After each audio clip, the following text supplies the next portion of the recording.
Welcome to the World on Fire podcast. I am your host, as always, Nick Schweitzer.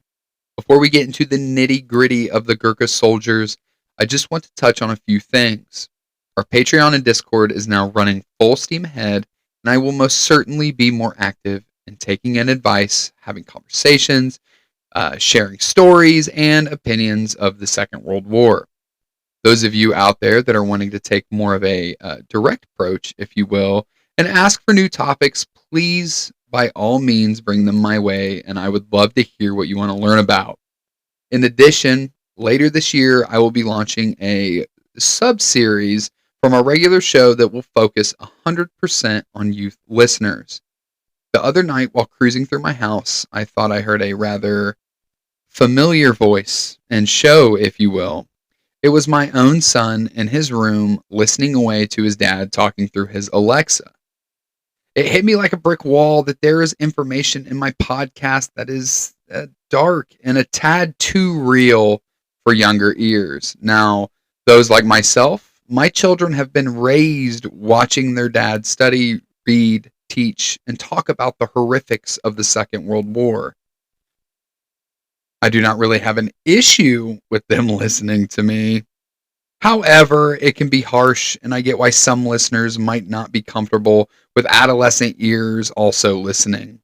So, we're going to squash that issue and create an entire series once a month, and it'll be co-hosted with my own little guy to discuss and talk about World War II.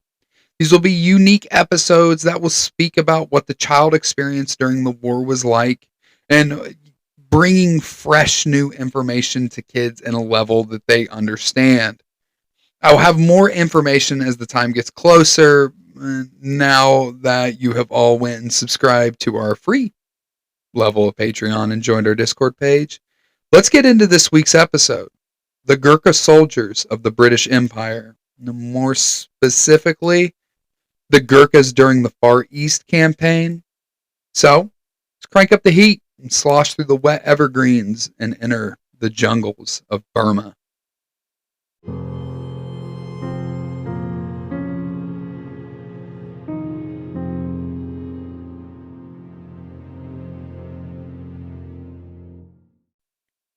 All right, so the Gurkhas, the Gurkhan Soldier, the Gurkhan rifles, the Gurkha rifles, the Gorkans, we have all probably heard of these men at some point if you have ever studied the Second World War more than just a surface level.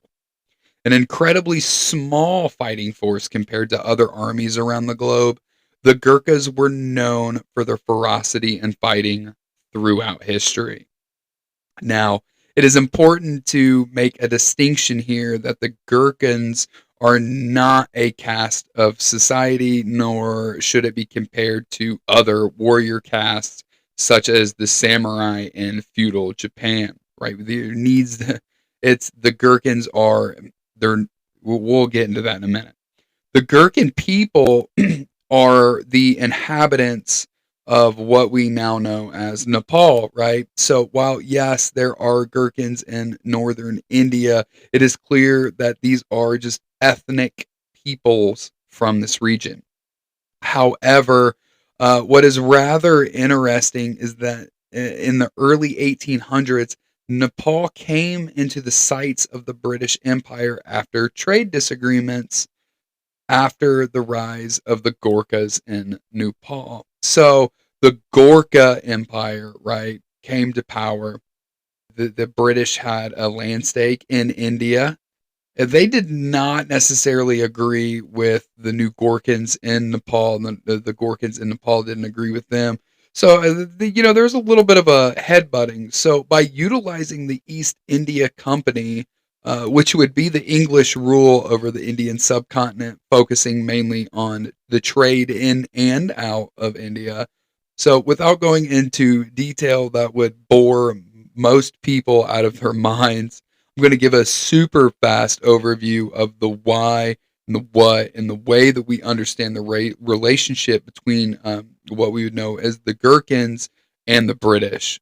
So by the end of the 1700s, the Gurkhans rose to power in Nepal, like I stated, by taking Kathmandu Valley. The Gurkhans were not overly interested in working with the British Empire, and like I stated, relationships quickly declined by the beginning of the 1800s. In a response to not being thrown from the area, the East India Company set up a residency in Kathmandu. And it was this that kind of started a firestorm. The East India Company officials would be targeted and killed by Nepali soldiers and sending the British to war with the Gurkhans in Nepal in 1814. So within 2 years, the British would succeed and win the conflict with the signing of the Treaty of Sugali, which would ultimately allow Nepal to remain a sovereign nation. However, it would become a British protectorate. And for over 100 years, this would be the law of the land for the Gherkins. But one thing the British did not expect was how skillful and tactful the Gurkha soldiers were. They were wildly impressed by Nepal's fighting force. The British realized that they had a tool for warfare, and they would utilize these troops throughout the 1800s, serving under a contract as irregular forces by the East India Company. That's a little bit funny, right? The same company that fought them paid for their services after the war. In the Pendari War and both of the Anglo-Sikh Wars, both would really be just the beginning of their ascension as a fierce fighting force. When the Indian Rebellion took place in 1857, the Gherkins once again were in the middle of it. But this time, they were not contracted by the East India Company. They were attached to the British Indian Army under the newly formed Nusari Battalion, later known as the 1st Gurkha Rifles, right? So now they have officially been introduced to the British Army. This is where the relationship as co-fighters would start. From this point forward, the Gurkhas would fight all over the East with the British Indian Army. And it is during this time that the Gurkhas would earn a reputation of not just being the world's greatest jungle fighting force, they were revolutionizing how battles were fought in dense terrain that can kill you just as fast as the enemy can. The British Empire realized that while these men of the Gurkha Rifles were small in number, they were an incredible combat asset to have. And at the turn of the century, the Gurkhas would be called on once again during the Boxer Rebellion in China.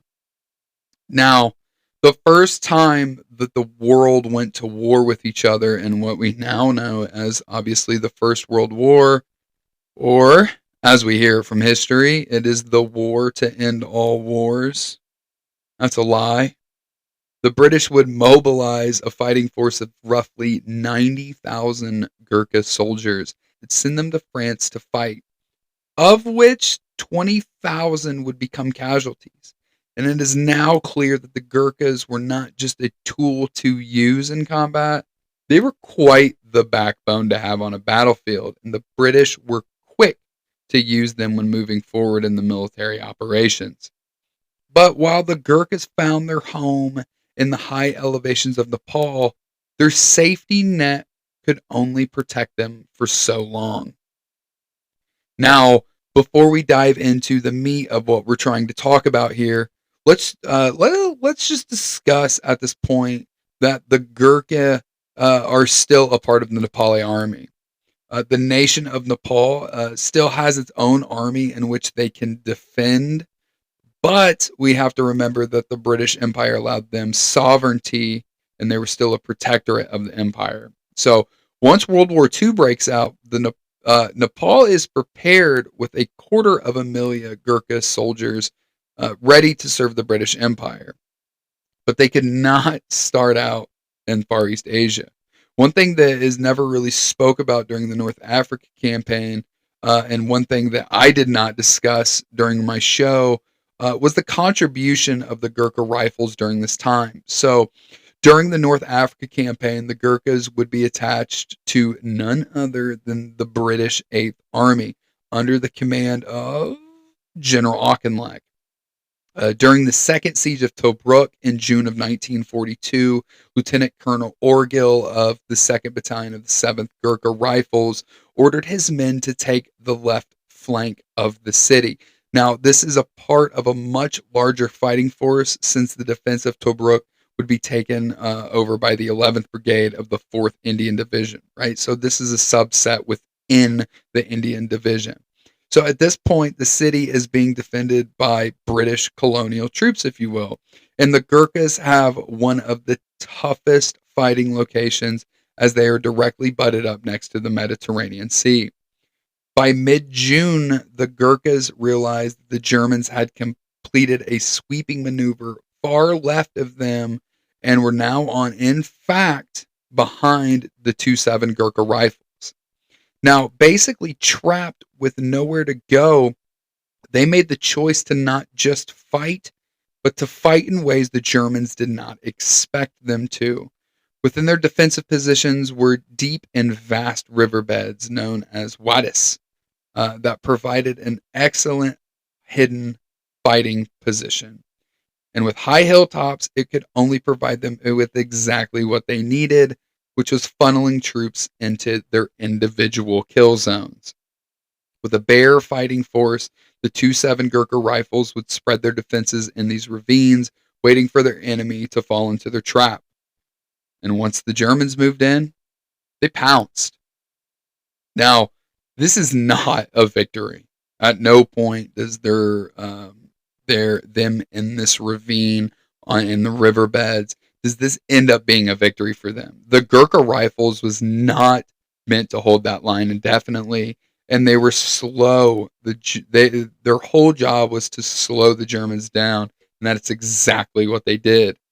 Even though the situation would turn bleak within one day, Gurkha memoirs state the men during this time, even with their communication lines severed to the 11th Brigade headquarters, they were in high spirits and fighting morale was high.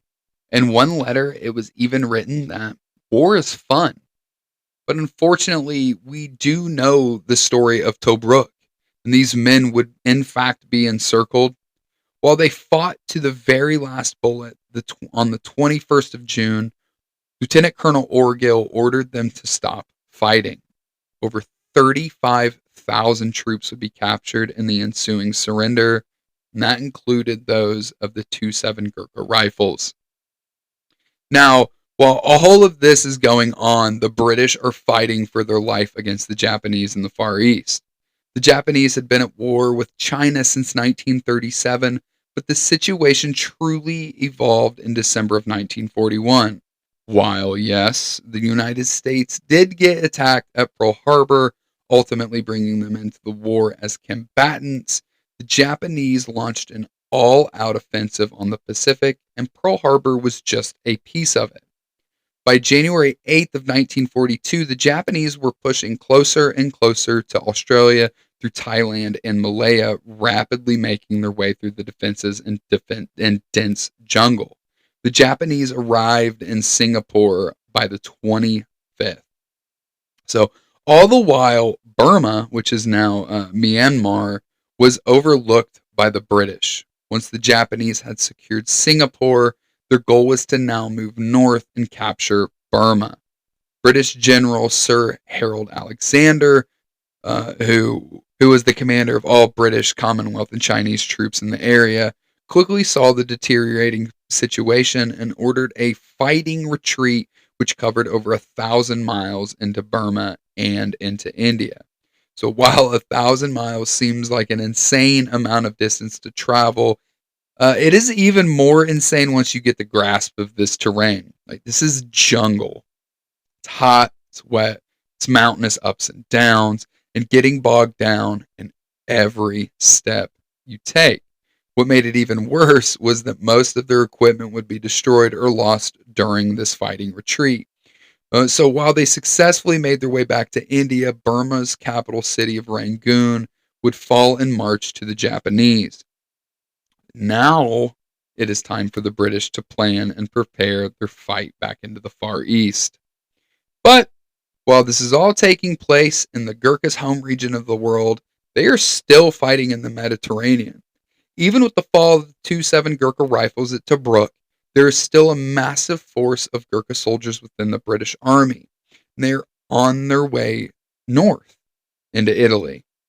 In 1943, the 43rd Gurkha Lorried Brigade, which is comprised of the 2nd Battalions of the 6th, the 8th, and the 10th Gurkha Rifles, would be given a mission of driving the Germans as far north as possible.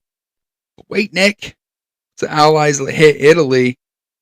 Didn't Italian troops lay down their arms? And in many ways, yes, that's 100% correct. So once fighting started in Italy, the Italian people were very much over the fighting and loss of their own men, so they were very quick to capitulate. But the Germans, however, did not really give a shit about that. To them, Italy was their battleground. It wasn't Germany, so in order for them to stop getting to Germany, they had to fight in Italy. Now, the Gurkhas reached Italy on February 11th, 1944, now a part of the 4th Indian Division of the British Army. Knowing the Gurkha soldiers were accustomed to fighting in mountainous environments, the 4th Indian Division, including those of the Gurkha Rifles, would be sent north to mop up the remaining German fighters near Monte Cassino. That's right, ladies and gentlemen. The very first troops to reach the walls of the Monte Cassino would be, in fact, the 1st Battalion of the 9th Gurkha Rifles, and they would be the first to set foot outside of the monastery walls. With little ammo and no backup, the Gurkha soldiers decided to stay and fight it out. And on the 9th day of holding out their fighting positions, they would finally be relieved due to being completely out of supplies, right? So the first troops that get there, they had to wait 9 days to be relieved. That's how quick they were to get to them. If I remember, I can't remember, it was another national army. I can't remember who it was. I don't even want to guess. However, the Gurkha soldiers were able to get that far ahead that it took them 9 days. And they held out the entire time. So where even are we at right now, Nick, right? So I thought this episode had to do with the Far East campaign and the Gurkhas in Burma, and what the hell does the Italian campaign have to do with anything? Well, it's incredibly important because the Italian campaign, if it has taught us anything about the Gurkha soldiers, it is that they are not only quick to move, they're incredibly intelligent when it comes to land navigation and utilizing their natural environments to create fighting positions. By the time the Nazis fall in 1945, the Gurkha Rifles, they're the most northern unit. They make it the furthest within Italy. So that should tell you one thing, right? They know how to defeat their enemy in rough terrain and do it quickly.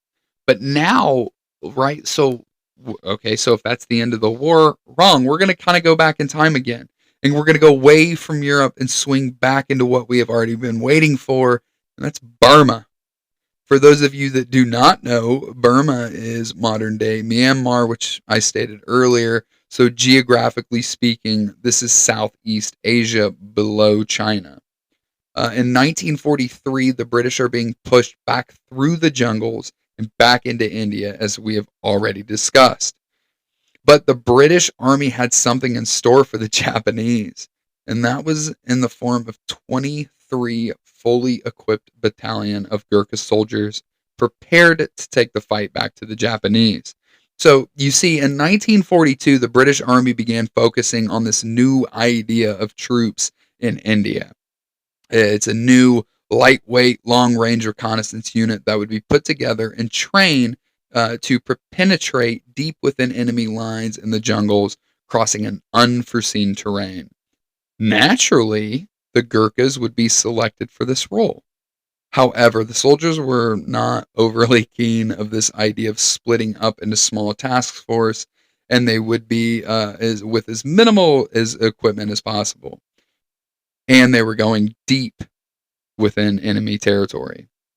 To the Gurkha soldiers, this seemed like it would only get them killed, not just to serve the empire. And this kind of brings up another interesting point. So I state lightweight. And I mean that in a grand concept. These guys are carrying a lot of weight on their backs. Historically speaking, Gurkha soldiers were relatively smaller in stature. What I mean by that is a lot of them were 5'4" and under. So to load them up with a ton of weight tended to be an issue. However, it ended up helping them to navigate the terrain. Being smaller stature helps you navigate rough terrain. And in this case, it was perfect. However, like I said, within these units, they wanted to split them up. And the Gurkhas were normally used to fighting in larger groups. So to them, this was kind of a distinction between their traditional ways of fighting and what the British Empire was asking of them. So with that, let's bring aboard to the episode the Viscount Slim, Field Marshal William Joseph Slim of the British Army. So Marshal Slim was a veteran of the First World War, and he had already fought with the British in the Mediterranean, where the Gurkhas were. Isn't that interesting? So by 1943, he would be leading the British 14th Army, also known as the Forgotten Army, in India, which was by far the largest Commonwealth army the British had, and it included tens of thousands of Gurkha soldiers within the Indian armies. Slim was now faced with preparing his forces to go back into Burma. Their first stop would be Imphal and Kohima. And that's within India, where the Japanese forces were attempting to break their lines and go into the nation of India. So Japan is trying to invade India, right? So the 14th Army first gets its taste against the Japanese in India, defending against this invasion. Taking place simultaneously, the British and India troops. So in Imphal, the situation was dire, with pockets of troops being cut off. And in one instance, on the south side of the city, the Gurkhas of the 48th Indian Brigade were cut off behind Japanese on May 18th, 1944, and was unable to have troops relieve them due to the heavy resistance of Japanese attackers. Instead of waiting for their rescue to come, the Gurkhas chose to fight it out on their own entrapment. While many of them would be killed, the 48th would reconnect with the Indian Army and go back on the offensive, effectively wiping out the attackers that they had just fought previously. In Kohima, the Gurkha soldiers had been dismantling the Japanese attackers. Realizing the situation in Imphal was dire, the troops in Kohima were able to reach the besieged British and India troops and resupply them with manpower and ammo. By doing so, the 14th Army was able to halt the invasion of India, with the Gurkhas playing quite literally one of the biggest roles. Now that the threat of the Indian invasion is suppressed, it's not gone, obviously, but it's suppressed. Slim knew that he needed to take the offensive as soon as he could. Right? No time to waste here. And again, utilizing the Gurkhas as Chindit units to send them deep within Burma. The Chindits are what we were talking about earlier, the small, lightweight task force. And I should have said that earlier, but that's exactly what the Chindits are. And as we begin to talk about this, I'm going to hit on some of the high points of the Gurkhas in Burma during this time. In June of 1944, the 77th Chindit Brigade, which included the 6th Gurkha Rifles under the British General Michael Calvert, would need to recapture the city of Mogwang in order to cut the reinforcement lines to the Japanese who were besieging the city of Miatmikana. Deep within the jungles of Burma, the Gurkhas were now able to reach the village of Lakum on June 2nd. The next 48 hours, the Gurkha soldiers would find themselves in an intense fight against heavily defended garrisons. But the Japanese defenders were no match for the experts in jungle warfare. After mopping up the remaining fighters, Lakum became known as the Gurkha village.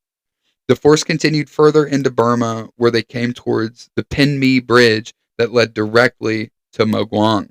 Heavily defended by the Japanese, the Lancashire were constantly beat back, yet the Chindits would find a ford in the river where the Gurkhas could cross, and they would do so with the Staffordshires. By doing so, they were able to attack and secure another small village. By this point, the British needed to capture the bridge, and they sent the Gurkhas, in which at first they were repelled, but on their second attempt, the Gurkhas would succeed in taking the Pinmi Bridge. While all of this is taking place, the Chinese are ordered to enter Burma and assist the British, where they would make contact with the Gurkhas at Lakum. Now, at Mogwang, the Gurkhas would be in for a fight of their life. While attempting to get into the city, immediate bombardments began and the Chindits were halted. After a recon mission, the Gurkhas would find the structure was a heavily fortified area and was the root of their problems. They quickly named this the Red House, and the Gurkhas would begin to formulate an attack plan. Their only option would be to take the fight directly to them, head on. Now, to put this into perspective of how intense this fighting is at this house, there was a 21-year-old tabular Poon of the 6th Gurkha Rifles, and on the 23rd of June, his platoon would be heading on a railway in order to attempt to enter the Red House from its right flank. Almost immediately, they were spotted by Japanese soldiers, and the entire platoon would be killed, leaving only 3 men left alive, one of them being Poon. Knowing they had to fight, the 3 men stood up and began their charge on the Japanese position. Again, almost immediately, the other 2 men with Poon would be killed by enemy fire. Poon continued forward with his Bren machine gun, eliminating the Japanese fighters. Without resting, Poon quickly set up shop in the Japanese position with Japanese machine guns, providing suppressing fire for the remainder of the platoons in order so they could continue their mission. Because of his actions on that day, Poon would be awarded the Victoria Cross for bravery. By the 25th, the British would complete their objective, completely exhausted. Of the Gurkha soldiers, only 230 remained. For the British, their goal would be pushed further and further into Burma in order to reach the capital city of Rangoon. Their objective would be to destroy forces north of the Irrawaddy River near the city of Pakoku first, and then cross the river by February of 1945. Why is this all taking so long, you ask? And so remember, it is a jungle, and they are fighting their whole way there. The 5th Royal Gurkha Rifles would lead the charge of the 114th Infantry. So, of the 114th Indian Brigade, the 5th Royal Gurkha Rifles are leading it. They are in the front. They are leading this attack. And by February 3rd, they are closing in on Pakoku. After only the first group crossed the main road leading into the city, the Japanese launched a firestorm of mortars and artillery shells. And for the next 2 months, the Gurkhas would fight in the city of Pakoku, facing an almost unreal amount of enemy fire. They would face numerous setbacks and took a critical blow in the early part of the operation when their commanding officer was killed by enemy fire. But still, the Gurkhas continued to push forward and fight. By the 14th, Pakoku was finally secured. And how bloody was the fighting, you ask? Of the 51 Japanese defenders that remained in the city, fighting against the Gurkhas, only 1 would surrender. But the fighting would only get more intense, and by May of 1945, the Gurkhas were closing in on the city of Rangoon. The Gurkhas would be utilized in a new way, right? The 1st Gurkha Parachute Regiment would jump into the Elephant's Point and clear the mouth of the Rangoon River as a part of Operation Dracula. The 26th Indian Division landed to support the 1st Gurkhas, but were met the very next day, the start of a monsoon. One of the men who had been a part of the Gurkhas crossing the Irrawaddy would be 28-year-old Lakeman Gurung of the 8th Gurkha rifles.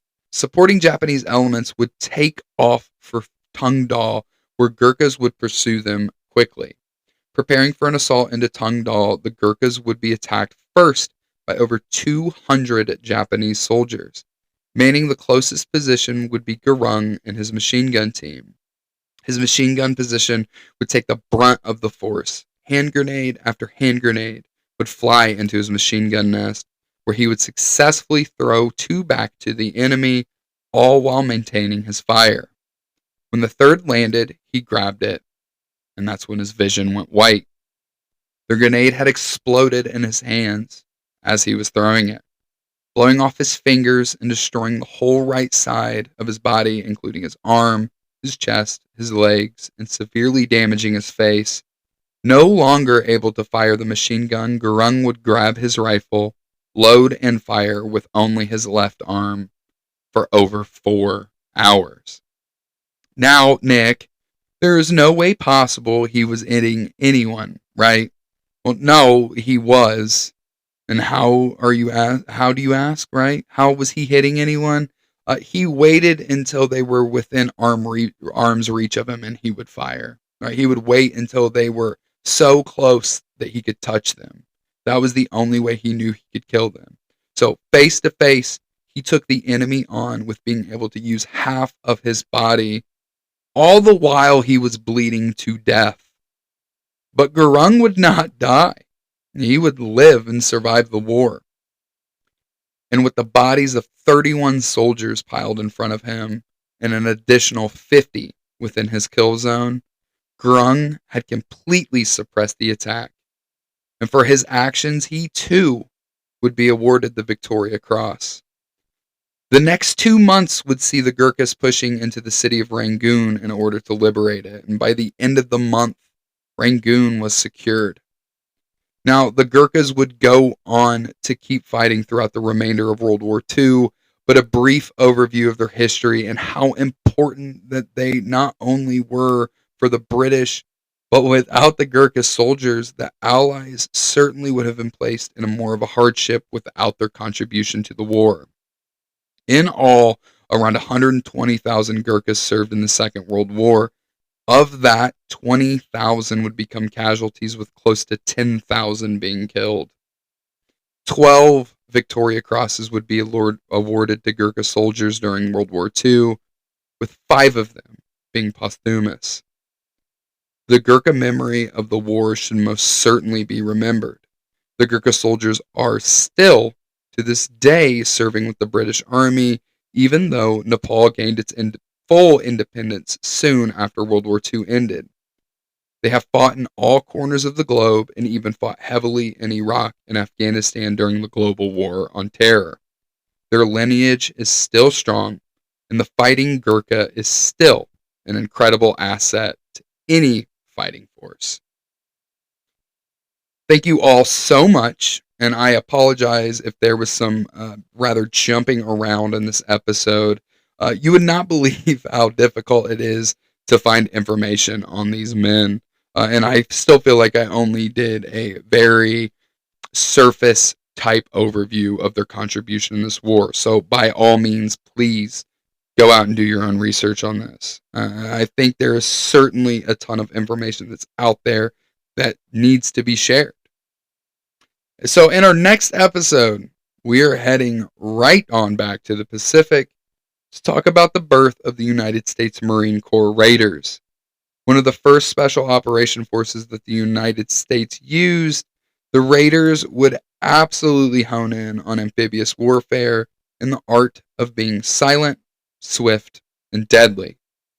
Make sure you leave us a rating and review wherever you listen to this podcast. Also, make sure you hit us up on all the socials at World on Fire Podcast. For those of you who do not know, next week is the official airing of Masters of the Air. And as someone who grew up watching Band of Brothers in the Pacific, I can barely contain my excitement. So please, go watch, go to our Discord, and let's all discuss how this first episode goes, shall we? But until then, enjoy, be safe, and I will see you all in 2 weeks.